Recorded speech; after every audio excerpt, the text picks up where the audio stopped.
예레미야서 지금 46장부터 말씀은 보시면 하나님은 온 세상의 주가 되시고 만유의 주가 되시고 우리의 왕이 되신 하나님이시다 라는 것을 잘 보여주고 있는 말씀입니다.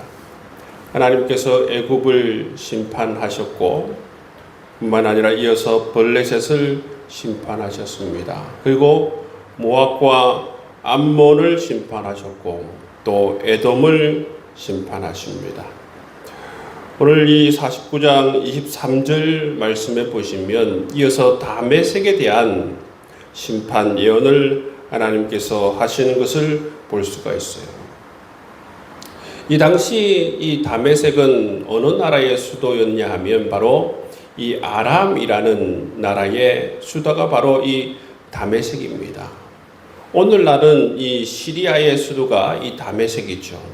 그 당시에는 이 아람의 나라의 수도가 바로 이 다메섹이었다라는 것이죠.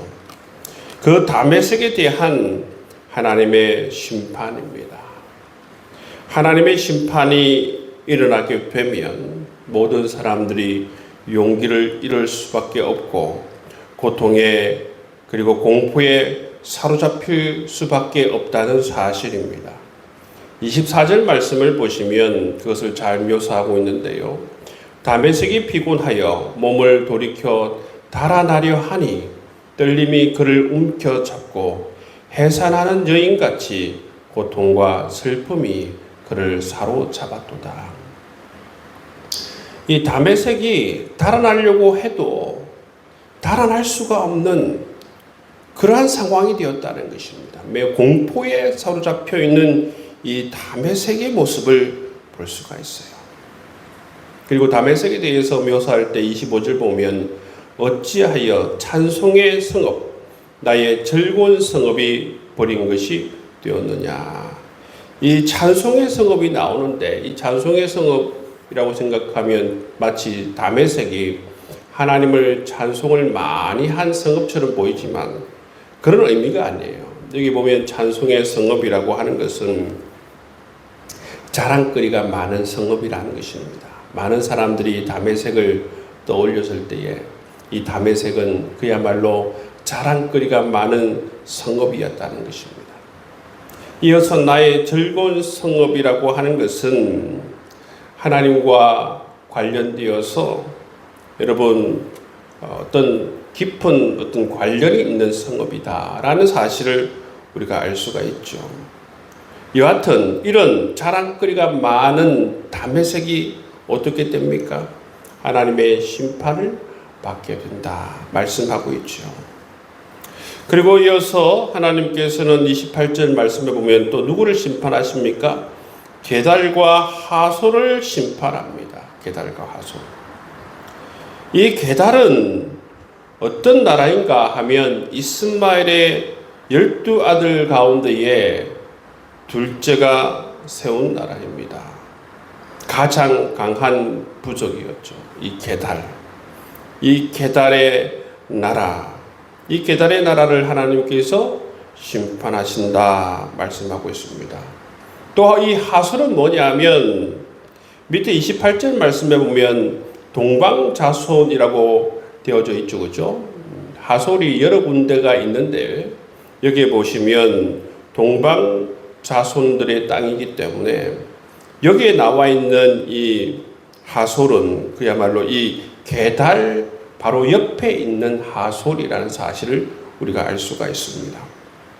이처럼 게달과 하솔 하나님께서 심판하시겠다 말씀하고 있습니다. 이 게달과 하솔은 어떤 특징을 가지고 있느냐 하면 정말 양떼를 잘 키워서 이 양떼가 많은 그러한 것이 특징이었다는 사실을 알 수가 있고 또 역사적으로 살펴보면 이 게달은 그야말로 무역을 잘 하는 그런 나라라는 사실을 알 수가 있습니다. 그래서 참 부요한 그러한 나라였다는 것을 우리가 알게 되지요. 29절 말씀을 보시면 너희는 그들의 장막과 양떼를 빼앗으며 휘장과 모든 기구와 낙타를 빼앗아다가 소유로 삼고 그를 향하여 외치기를 두려움이 사방에 있다 할지니라. 여러분, 이처럼 게달은 정말 부자의 나라였어요. 왜냐하면 정말 이 게달은 양떼를 잘 치는 그런 나라였고, 양떼와 이처럼 많은 그런 가축들을 잘 키우는 그런 나라였기 때문에 부자의 나라였어요. 그리고 어떤 상태였습니까? 31절 말씀에 보면 여호와의 말씀이니라 너는 일어나 고요하고도 평안히 사는 백성 이렇게 되어져 있어요. 성문이나 문빗장이 없이 홀로 사는 국민 이렇게 되어져 있어요. 그러니까 여러분, 이 게달이라는 이 민족, 이 하솔이라는 민족은 얼마나 그 속에서 동방나라 속에서 평안히 사는 그러한 민족이었고, 그리고 많은 재산이 있는 물질적으로 풍요로운 그런 나라였어요. 그럼에도 불구하고 이곳에 하나님의 심판이 일어나게 되는 것을 볼 수가 있는 것입니다.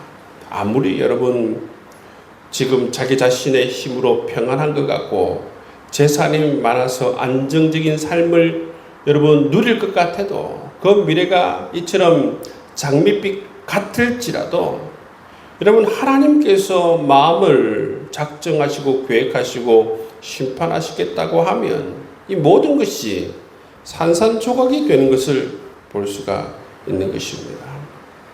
34절 말씀해 보시면 또 어떤 나라에 대해서 나오고 있습니까? 엘람에 대해서 나오고 있습니다. 이 엘람의 기원은 바로 이 셈의 아들 엘람으로부터 시작합니다. 현재 이곳이 있는 곳은 바로 이란의 산악지대에 바로 이 엘람이라는 도시가 있어요. 이 엘람에 대한 하나님의 말씀입니다. 이 엘람의 자랑은 뭐냐? 이 엘람의 자랑은 무엇인가 하면 활을 잘 썼다는 것이죠. 35절 말씀에 보면 보라 내가 엘람의 힘에 어떤가는 활을 꺾을 것이요 말씀하고 있죠. 정말 이 엘람은 활을 잘 쏘는 그러한 민족임을 우리가 알 수가 있습니다. 산악지대에 살면서 고원지대에 살면서 활을 잘 쏘기 때문에 정말 강한 민족을 이루고 있습니다. 그런데 하나님께서 뭐라고 하십니까? 만군의 여호와가 이같이 말하노라 보라 내가 엘람의 힘의 어떤가는 활을 꺾을 것이요 말씀하고 있습니다.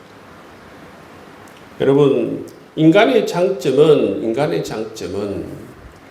여러분 하나님께서 마음을 작정하시면 아무것도 아닌 게 됩니다. 엘람을 든든하게 지켜주던 산악지대도 아무것도 아닌 게 되고, 엘람을 든든하게 지켜주는 이들의 활솜씨도 아무것도 아니게 되고, 그리고 여러분 이 게달과 하솔을 정말 평안하게 살게 하고 그 부유한 재산들, 낙타들과 많은 가축들도 여러분 아무것도 아닌 게 되는 것을 볼 수가 있어요. 다메섹에 관해서 말씀하지 않습니까? 정말 자랑거리가 많은 성읍이다. 찬송의 성읍이다. 그런 말을 들어도 어떻습니까? 여러분 이처럼 하나님을 떠나게 되고 하나님과의 관계가 깨어지고 죄를 계속해서 쌓다 보면 끝내 하나님의 날이 다가온다는 것입니다. 하나님의 날은 어떤 날입니까? 신실한 자에게는 구원의 날, 축복의 날이지만 이처럼 하나님께 불순종하고 하나님과의 관계가 깨어지고 죄 가운데 있는 사람들에게는 하나님의 날은 심판의 날이에요. 심판의 날. 그래서 여러분 이처럼 하나님께서 바벨론이라는 자기 자신의 도구를 통하여서 이렇게 모든 이방 나라들을 벌하시는 모습을 볼 수가 있어요. 벌하신다라고 하는 것은 그야말로 하나님 앞에 죄를 짓고 그 죄가 계속해서 적체되고 쌓여서 이처럼 하나님의 심판을 받을 수밖에 없는 그런 상황이 되었다라는 사실이죠. 여러분, 하나님의 심판이 임하는 날에는 자기 자신이 가지고 있는, 인간이 가지고 있는 그런 힘과 권력과 실력, 그 모든 것이 무용지물이 되는 것을 볼 수가 있습니다. 여러분, 산악 지역을 의지하고 활솜씨를 의지하고 부요한 물질을 의지하고 골짜기에 물을 의지하고, 여러분, 이처럼 자기 자신이 스스로 세상을 향해서 자랑하는 그 모든 자랑은 별 의미가 없다는 것입니다. 무용지물이 되는 것을 볼 수가 있어요. 여러분, 이 사실을 통해서 우리가 깨닫게 되는 것은 뭐냐 하면, 정말 우리가 하나님께서 시내산 가운데서 말씀하신 하나님 백성이 어떤 백성이고 하나님 백성이 살아가야 하는 그러한 삶의 길이 어떤 것임을 우리가 잘 깨닫는 것이 필요하다는 것입니다. 그래서 정말 우리가 하나님 백성답게 하나님을 사랑하고 하나님의 백성답게 정말 우리가 하나님 말씀에 순종하여서 하나님을 영화롭게 하고 정말 우리가 그리스도인으로서 정말 빛과 소금의 그러한 삶을 살아가는 것이 너무나도 중요함을 오늘도 이 말씀을 통해서 깨닫게 되는 것입니다. 여러분, 우리 하나님께서는 온 세상을 심판하실 것입니다. 악인들이 지금 잘 되고 있고 악인들이 지금 평안한 것이 영원할 것 같죠? 그렇지 않습니다.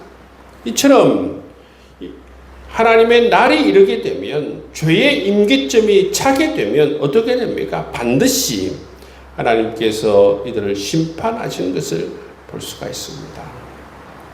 우리가 늘 겸손히 주의 말씀 안에서, 하나님께서 가르치신 말씀 안에서 마음과 뜻과 정성을 다해서 하나님을 사랑하고 주의 말씀을 사모하고 주의 말씀을 소중하게 여기고 그렇게 하나님 백성답게 살아갈 수 있는 여러분 될 수 있기를 주의 이름으로 축복합니다.